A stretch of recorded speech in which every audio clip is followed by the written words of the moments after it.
তিনি রাত্রিবেলায় দেখলেন একটা ধ্রুব তারা, জ্বলজ্বলে তারা দেখে তিনি ভাবলেন, হাযা রব্বি, মনে হয় এটাই আমার রব। ওর যখন দেখলেন এই তারাটা ডুবে যায়, তিনি বললেন, ইন্নী লা উহিব্বুল আফিলিন, যেটা ডুবে যায়, অস্তমিত হয়ে যায়, এটারে আমার ভাল লাগে না। সুবহানাল্লাহ কল। প্রথমে আকাশের ধ্রুব তারা দেখে মনে করলেন এটা কি? এটাই আমার রব। পরে দেখে নাই, তারা তো থাকে না, তারা তো চলে যায়।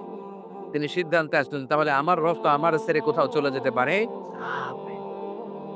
فلما رأى القمر بازغا قال هذا ربي فلما أفل قال لئن لم يهدني ربي لأكونن من القوم الضالين সুবহানাল্লাহ করে। এরপরে কিছুক্ষণ পর পূর্ণিমার চাঁদ তিনি আকাশে দেখতে পেলেন। তিনি দেখলেন এটা তারার চেয়ে বড়। চাঁদ তারার চেয়ে ছোট না বড়? কথাগণ, আকাশের চাক দেখুন আপনার নারী, এটা তো আরো বড়। তাহলে এটাই না খোদা হওয়ার কথা। উনি মনে করলেন হয়তো এই পূর্ণিমার চাঁদ আমার খোদা, এটাই হয়তো আমার রব হবে। ফালাম্মা ফালা, যখন এটা ডুবে গেল চিন্তায় পড়ে গেলেন। মনে মনে বললেন, আমার রব যদি আমার পথ না দেখায়, পথ দেখানোর কেউ নাই, ঠিক কি না? চাঁদ দেখে ভাবলেন চাঁদ মনে হয় আমার রব। পরে দেখে না, চাঁদও নাই।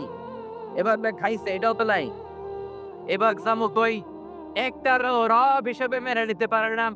فلما رأى الشمس بازغة قال هذا ربي هذا أكبر فلما أفلت قال يا قوم إني بريء مما تشركون। চার দিকে ভাবলেন এটা আমার রব। চাঁদ যখন চলে যায় কয় হায় হায়, রব গেল কই? চাঁদের দিকে তাকিয়ে দেখলেন বিশাল বড়, ভাবলেন এটাই আমার রব। চাঁদ যখন অস্তমিত হয়ে যায় বিপদে পড়ে গেলেন। এবার সকালবেলায় পূর্ব দিগন্তে গগন বিদারী জ্বলজ্বলে সূর্যটা যখন উঠলো, বললেন আদা আকবরের, এটা তো সবচেয়ে বড়। একা আদা আকবর, এটাই আমার রব হবে।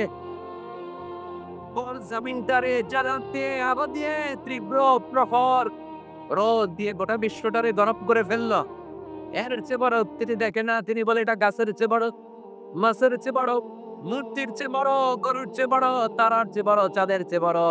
এই সূর্যই আমার রব, সূর্যের চেয়ে বড় আর কেউ নেই। আবার বিকেল বেলা গুজরি লগ্নে পশ্চিম আকাশে বিশাল সূর্যটা যখন অস্তমিত হয়ে যায়, এবার তিনি কয় না না, এটাও আমার রব হতে পারে না। ও আমার জাতি ভাইয়েরা, আমি ঘোষণা দিলাম, জেনে রাখো, তোমরা যেগুলার পূজা করো আমি একটারও পূজা করি না। إني وجهت وجهي للذي فطر السماوات والأرض حنيفا وما أنا من المشركين। এবার তিনি বললেন, আমি চাঁদের পূজা করি না, তারার পূজা করি না, সূর্যের পূজা করি না। আমার রব কশিন কালেও কখনো আমার ছেড়ে কোথাও চলে যেতে পারে না। আমি এমন রবের ইবাদত করি যে রব আকাশ জমিন সব তৈরি করেছে। আমি আমার চেহারাটাকে একনিষ্ঠতার সাথে ওই সত্তার দিকে ফেরালাম, যেই সত্তা আকাশ বানিয়েছেন, জমিন বানিয়েছেন, যিনি পাহাড়কে দরিয়া করতে পারেন, দরিয়ারে পাহাড় করতে পারে। অমা আনা মিনাল মুশরিকিন, আমি শিরক করি না। আমি কোনো কিছু শিরক করি না। আমি আমার রবের সাথে পার্টনার লাগাই না, যিনি মহাবিশ্বটারে ব্যবস্থাপনা করেন, মহাবিশ্বের মহাব্যবস্থাপক। সবকিছু তিনি কন্ট্রোল করেন। Someone is controlling everything. যদিও আল্লাহর উনি দেখছেন না, কিন্তু উনি টের পেলেন, উনি অনুভব করলেন, উনি বুঝতে পারলেন someone is controlling everything. একজন আছে যে মহাবিশ্বের সবকিছু নিয়ন্ত্রণ করে। চিল্লায় বলেন তিনি কে? সাইয়েদনা ইব্রাহিম সিদ্ধান্তে চলে আসে। ক্রিটিক্যাল অ্যানালাইসিস করে, তুলনামূলক বিশ্লেষণ করে, ওনার রেশনাল, ওনার ক্যালিবার, ওনার ইন্টেলেক্ট কাজে লাগিয়ে উনি চিন্তা অনুসন্ধানকে মিলিয়ে মহাসত্যের সন্ধান পেয়ে গেলেন। চিল্লা এখন সুবহানাহু। কেমনে সন্ধান পেলেন? কেমনে নিজের সাথে নিজের কথা? এটা কোরআনের ভেতরে আছে না নাই? এবার বছর গড়িয়ে ঈদের দিন আসলো। বড় পূজা মণ্ডপে যেতে হবে, বড় পূজায় পূজা দিতে হবে। সবাই বলে, ইব্রাহিম চলো বড় পূজার অনুষ্ঠানে যাই। কোন অনুষ্ঠানে? ফানাদারা নাজরাতান ফিন নুজুম, তিনি আকাশের দিকে তাকালেন, বললেন ইন্নী সাকিম, আমি অসুস্থ। আমি অসুস্থ। আসলে সুস্থ ছিলেন, কিন্তু বললে মাশাআল্লাহ মানসিকভাবে অসুস্থ। একজন নবী যিনি তাওহীদের পক্ষে শক্তি, তার সামনে শুধু শির আর শির, এগুলো দেখে একজন নবী মানসিকভাবে সুস্থ থাকতে পারে না। ঠিক কি না? এজন্য তিনি বললেন ইন্নী সাকিম, আমি অসুস্থ, মানে মানসিকভাবে অসুস্থ। সবাই বলে তাইলে ইব্রাহিম কি আর করবি? তুই যখন অসুস্থ, তুই ঘরের মূর্তিগুলারে পাহারা দে। আব্বা গেলা পাহারা দেওয়ার ভালো একজন পাহারাদার পাইছ। পাহারাদার পাইছে সাইয়েদনা ইব্রাহিম। সাইয়েদনা ইব্রাহিমের ঠিক আছে পাহারা দিতাছি আজকা। যা পাহারা দিমু। চলে যাওয়ার পরে সাইয়েদনা ইব্রাহিম ডাব দিকে তাকায় দাঁড়িয়ে একটা এমনি আরেকটা একটা জিহ্বা বের করে, আরেকটা ছুরি নিয়ে, আরেকটা নারীর বেশে সরস্বতী, একটা দুর্গা, একটা গণেশ, একটা হাতির আকৃতিতে এক এক মূর্তি ১৪-১৫ হাত নিয়ে এমনি রইছে। দেখছেন আপনারা? দেখেন নাই? ১৪-১৫ টা হাত নিয়ে মনে হয় হাঁটতেছে সিডক। লম্বা লম্বা হাত নিয়ে দাঁড়িয়ে আছে। সাইয়েদনা ইব্রাহিম তাকালেন, ফারাগা ইলা আলিহাতিহিম, সামনে গেলেন, যেয়ে দেখে সবগুলা মূর্তির সামনে সন্দেশ। কি আছে? সব মূর্তির সামনে সন্দেশ, জিলাপি, কালোজাম, দুধ মালাই, মালাই চপ, রসমলাই, চমচম। আছে না নাই? অবাক হয়ে গেলেন, কিরে এত মিষ্টি, এত ছানা, এত দই, এত চমচম, এত মালাই চপ, এত রসগোল্লা। একটা রসগোল্লা নিয়ে হাজিরা কইরা নিছে মুখের সামনে ধরলেন, ভাবছে খাবে। ভাবছে হা করে আছে খাবে, মনে হয় মিষ্টিটা নিয়ে মুখে ধরলেন, বললেন আলা তাকুলু, খা। সুবহানাল্লাহ কইবেন না? এক একটা নবীর মাথায় কি ইন্টেলেক্ট আল্লাহ দিয়েছে। মিষ্টির বাটি নিয়ে রসগোল্লা নিয়ে দিল, হা করে আছে, কয় খা। আলা তাকুলু, খাবি না? কথা কয় না, এটা করে দিছে, ওটা কথা কয়? কথা কইতে পারে? করে আছে সাইয়েদনা ইব্রাহিম মিষ্টির বাটি তুলে ধরলেন, বললেন খা। ওইটা কয় করে আছে, কথা বলে না, যেমন তেমন। সাইয়েদনা ইব্রাহিম বললেন, কেন খাবি না তাহলে ক, উড়ালি কেন? মালাকুম লা তানতিকুন, একটাও বাড়লো কথা না। আমি বাংলা ভাষায় কোরআন থেকে শোনাচ্ছি। মালাকুম লা তানতিকুন, কথা কস না কেন? আলা তাকুলুন, খা। তুলে দিলাম। মূর্তি হা করে আছে, খায় না। মালাকুম লা তানতিকুন, খাবি না কেন? না খাইলে কথা কও। খায়ও না, কথাও কয় না। পোলায় কান্তাছে, বাবা চানাচুর খামু, চিপস খামু। দোকান থেকে চিপস আর চানাচুর কিনা দিছেন, এখন খায় না। তো বললেন বাবা খা। খায়েন। কিরে খাবি না কেন? কথা কও, কথাও কয় না। খায়ও না, কথাও কয় না, এখন আছে কি? বাকি রয়েছে কোনটা? ফারাগা দারবাক বিল ইয়ামিন, ডাইন হাতে পিছলেন। কোন হাতে? ডাইন হাতে দিলেন এক ঘুষি, এক ঘুষিতে নাই। এক ঘুষিতে কেল্লা পাতে, এক একটা নবীর হাতে কি শক্তি যে আল্লাহ দিয়েছেন, আল্লাহু আকবার। খাবি না কেন? কথা কওয়া হয় আর না কথা। একা পূর্তি খায়ও না, কথাও কয় না, বাকি আছে মনটা। এবার মারলেন, এইটারে মারলেন, ওইটারে মারলেন, একটার পর একটা মারতে আরম্ভ করলেন। মারতে মারতে মারলেন আবার কুঠার দিয়ে। ছোট একটা কুঠার পাইয়া কোপান শুরু করলেন। কোপাইতে কোপাইতে সবগুলোর শেষ। কোনোটার হাত নাই, কোনোটার পা নাই, কোনোটার নাক নাই, কোনোটার ঠ্যাং নাই। মারতে মারতে মারতে মারতে মারতে মারতে সব শেষ। এবার বড় মূর্তিটার সামনে আসলেন, ওইটারও মারবেন। ওইটার নাম রাখে কাম করি, এটার বাসারে ফাজআলাহুম জুজাজান ইল্লা কাবিরাল্লাহু, বড়টারে মারে নাই, কুঠারটা নিয়ে বড়টার কান্দে ঝুলাই দিছে। সুবহানাল্লাহ দিবেন না? এক একটার নবীর বুদ্ধি দেখলে অবাক হতে হয়। ফাজআলাহুম জুজাজান, সবগুলারে বৃষ্টি ধরে, খাওয়া না খাইলে কথা কও, খায়ও না, কথা কয় না, সবগুলা বানলেন। ভাঙতে ভাঙতে ভাঙতে বড় মূর্তিটার সামনে যখন আসলেন, কুঠার দিয়ে কোপ দিবেন, হঠাৎ মনে মনে কয় না, এটারে বাসায় রাখি, কামে দিব। এটারে বাসনাটা কি? কি ডিটেকটিভ, গোয়েন্দাগিরি দেখ। গোয়েন্দারা ছোট্ট একটা ক্লু ধরে অনেক কিছু বের করে। উনি এইটারে দিয়ে বাঁচার একটা মাধ্যম খুঁজে নিলেন, যেটা দিয়ে আপনি তর্ক করুন। ফাজআলাহুম জুযাদান ইল্লা কাবীরান লাহুম লাআল্লাহুম ইলাইহি ইয়ারজিউন। তিনি ভাবলেন এটার কুঠারে, এইটার কাঁধের মধ্যে কুঠার থেকে সবাই এটার সামনে আসবে। সুবহানাল্লাহ কইবেন। বারোটার কাঁধের মধ্যে কুঠার ঝুলিয়ে দিয়ে সাইয়েদনা ইব্রাহিম ভদ্র হয়ে বসে রইলেন। সবাই এসে দেখে সর্বনাশ। বড় পূজা শেষ করে এসে দেখে সব বোনার বাইকে সব সাইজ করে ফেলেছে। আনতা ফাউতা বিআলিহাতিনা হাযা ইয়া ইব্রাহিম। এসে বলে, ইব্রাহিম এই কাণ্ড কে করছে? তোরা না পাহাড়দার রাখছিল? তোমার না পাহাড়দার রেখে গেছি? সৈয়দনা ইব্রাহিমকে আমি কি জানি? গোটার বড়টার কান্দে ওইটার থেকে কোনটার জিজ্ঞেস কর। সবাইকে তাই তো এটার কাছে এটাই কে কাম করছে? সৈয়দনা ইব্রাহিমকে আমি জানি না, ওইটা জিগা মানলো কেন, ভাঙলো কেন? সবাইকে ইব্রাহিম আমাদের মূর্তি গুলারে কি জিজ্ঞেস করবে? এগুলো তো কথা কইতে পারে না। সৈয়দনা ইব্রাহিম কয়, যেটা কথা কইতে পারে না, এই যে যেগুলারে ভাঙলো, যেটা নিজেরে নিজে বাঁচাতে পারে না, কিয়ামতের বিপদের দিন এগুলো তো ওরে কেমনে বাঁচাবে? দেখ, মাইন্ডে সব শেষ মারামারি কইরা। বড়টায় কান্দে কুঠার নিয়ে বসে আছে। সবগুলোরে শেষ করে ফেলছে।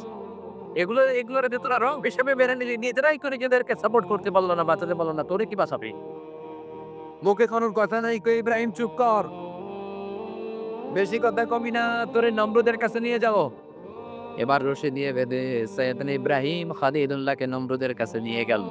এবার নমরুদের সাথে কি কথা ওইটা শোনার দরকার আছে না নাই? এগুলো শুনবে।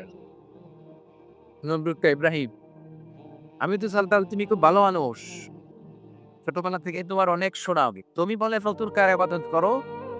আমি ছাড়া কোনো রব আছে বলে আমি তো জানিই না। এই পুরো বাবেলের রব আমি নমরুদ। গোটা বিশ্বের রব আমি নমরুদ। নাউজুবিল্লাহ করবেন না। আমি ছাড়া কোনো রব আছে বলে তো আমি জানি না। তুমি কোন রবের সন্ধান পেলে ইব্রাহিম? আবার শুনেছি মূর্তিও ভেঙেছ। সাইয়েদনা ইব্রাহিম এবার শুরু করলেন নতুন টেকনিক। দেখেন এক একটা নবীর কি বুদ্ধি। তিনি বললেন, রব্বি আল্লাযী ইউহয়ী ওয়া ইউমীত। তুমি আমার রব সম্পর্কে জানতে চাও নমরুদ? তাহলে খরগোশের মতো কান দুইটা খাড়া করে শুনে নাও। আমার রব এমন রব, যেই রব জীবন দেয়, মরণ দেয়। উনি জীবনের মালিক, উনি অক্ষয়। নমরুদ ইব্রাহিমের কথা শুনে বলে, ও ইব্রাহিম আনা উহয়ী ওয়া উমীত। তুমি বললা তোমার রব জীবন দেয়, মরণ দেয়। তাহলে ইব্রাহিম শুনে রাখো, আমি নমরুদও জীবন দেয়, আমিও মরণ দেই। সৈয়দনা ইব্রাহিম বললেন, তাই তুই দেখাও তো। নমরুদ বলে, জেলখানার দুইজন ফাঁসির আসামি ধরে নিয়ে আয়। ফাঁসির দুইজন আসামিকে ধরে নিয়ে আসো। আনার পরে নমরুদ কয়, ইব্রাহিম দেখো কেমন করে আমি জীবন দেই, কেমন করে মৃত্যু দেই। একটা ধারালো ছুরি নিয়ে একটা ফাঁসির আসামির পেটের মধ্যে দা করে ছুরিটা ঢুকিয়ে দিল। ফিটকে দিয়ে রক্ত চুপ ছটফট ছটফট করতে করতে লোকটা দুনিয়া থেকে বিদায়। এরপর দ্বিতীয় লোকটার জন্য ধরে নমরুদ ছুরিটা আবার ঢুকাতে যাবে, দা করে পেটের সামনে এনে কয়, না তোরে আর মরণ দিম না, তোরে আমি জীবন দিলাম, যা তোরে আমি বাঁচাই দিলাম। ইব্রাহিম তুমি না দেখতে চেয়েছো আমি কেমন করে জীবন দেই, মরণ দেই? দেখো প্রথম কয়েদিরে আমি মরণ দিলাম, দ্বিতীয়টারে কথা বোঝেন আমরা। আসলে তো আপাত দৃষ্টিতে প্রথমটারে কি দিছে? মরণ দিছে। দ্বিতীয়টারে সৈয়দনা ইব্রাহিম বিপদে পড়ে গেলেন, তাই তো। এবার কি বলা যায়? প্রথমটারে দিছে মরণ, দ্বিতীয়টারে দিছে জীবন। সৈয়দনা ইব্রাহিম বলে, ঠিক আছে মেনে নিলাম, আমার আল্লাহ জীবন দেয়, মরণ দেয়, তুমিও জীবন দাও, মরণ দাও। ফাইন্নাল্লাহা ইয়াতির বিশ-শামসি মিনাল মাশরিকি ফাআতি বিহা মিনাল মাগরিব ফাকুহিতাল্লাযী কাফার। সৈয়দনা ইব্রাহিম বললেন, ঠিক আছে মেনে নিলাম, আল্লাহ জীবন দেয়, আল্লাহ মৃত্যু দেয়, তুমিও জীবন দাও, তুমিও মৃত্যু দাও। ও নমরুদ এবার শুনে রাখো, আমার আল্লাহ প্রতিদিন সকালবেলায় পূর্ব দিক থেকে সূর্যটারে উঠায়। তুমি পারলে সকালে সূর্যটারে পশ্চিম দিক থেকে উঠাও। প্রতিদিন সকালবেলা সূর্যটারে পূর্ব দিক থেকে উঠায় কে?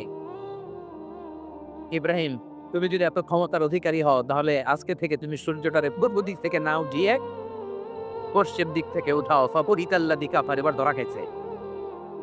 এবার নম্রদ এবার ধরা। ফাবুহিতাল্লাযী কাফার রাজা নিশ্চুপ, আর কোনো কথা নাই। তর্কে না পেরে কই, ইব্রাহিম রে ধর, শিকলবন্দি কর, আগুন জ্বালা, আগুনে বালা। সৈয়দনা ইব্রাহিম বলে, আগুনে বানায় লাভ নাই, তুমি আমার কিচ্ছু করতে পারবা না। সুবহানাল্লাহ পড়ে। বিশাল আগুনের কুলকুলি বাগানো হলো। সৈয়দনা ইব্রাহিমকে রশি দিয়ে পেঁচানো হলো। বিশাল আগুনের কুণ্ডলীর মধ্যে সৈয়দনা ইব্রাহিমকে নিক্ষেপ করা হলো, হাত বাঁধা, পা বাঁধা। বিশাল আগুনের কুণ্ডলীতে ফেলানোর সাথে সাথে যে রশি দিয়ে বাঁধা হয়েছিল মুহূর্তের মধ্যে রশিগুলো জ্বলে পুড়ে ছারখার হয়ে যায়। কিন্তু সৈয়দনা ইব্রাহিমের গায়ের একটা পশমও পড়ে না, গায়ের জামাতে আগুন ধরে না। সৈয়দনা ইব্রাহিমের গায়ের কিচ্ছু হয় না, চিৎকার করে বলেন ঠিক কিনা? নমরুদ তো অবাক, কয় ঠিক আছে দেখি কয়দিন আগুনে থাকতে পারে। আরো লাকড়ি দে, আরো বড় বড় তক্তা দে, বিশাল আগুনের কুণ্ডলী দাউ দাউ করে একটার পর একটা তক্তা জ্বালিয়ে দেয়, একটার পর একটা গাছের ডাল আর গোড়াকে জ্বালিয়ে দেয়, কিন্তু সৈয়দনা ইব্রাহিমের কিছু হয় না। আল্লাহ বললেন, ও নমরুদের আগুনের কুণ্ডলী, সৃষ্টির শুরু থেকে আগুন তোর আমি ধর্ম দিয়েছি, যা পাবি চালিয়ে পুড়িয়ে ছারখার করে দিবি, কিন্তু 40 দিনের জন্য করে নতুন নিয়ম দিলাম, খবরদার আমার ইব্রাহিমের একটা পশমও যেন না পুড়ে যায়। কুলি বারদা, ও আগুন তুই ইব্রাহিমের জন্য ঠান্ডা হয়ে যা, আবার এত ঠান্ডা হবি না যেন ইব্রাহিমের সর্দি না লেগে যা। কুলি বারদা, ঠান্ডা হ, কিন্তু এত ঠান্ডা হবি না যে ইব্রাহিমের সর্দি লেগে যায়। আগুন বলে, আল্লাহ একবার কইলেন ঠান্ডা হ, আবার কয় বেশি ঠান্ডা হইস না, আমি কি হম? আল্লাহ বলে, সালামান আলা ইব্রাহিম, আমার খালিল ইব্রাহিমের জন্য নাতিশীতোষ্ণ জান্নাতের গুল বাগিচা হয়ে যাও। গুল বাগিচা হয়ে যা, গুল বাগিচা হয়ে যাও। সৈয়দনা ইব্রাহিম 40 দিন পরে বের হলেন, নমরুদ আর বেরোছে। হাই হাই, কি ঘটনা! আল্লাহকে, নমরুদ অনেক চান্স দিছি, আর না, আমি আল্লাহ ছাড় দেই কিন্তু ছেড়ে দেই না।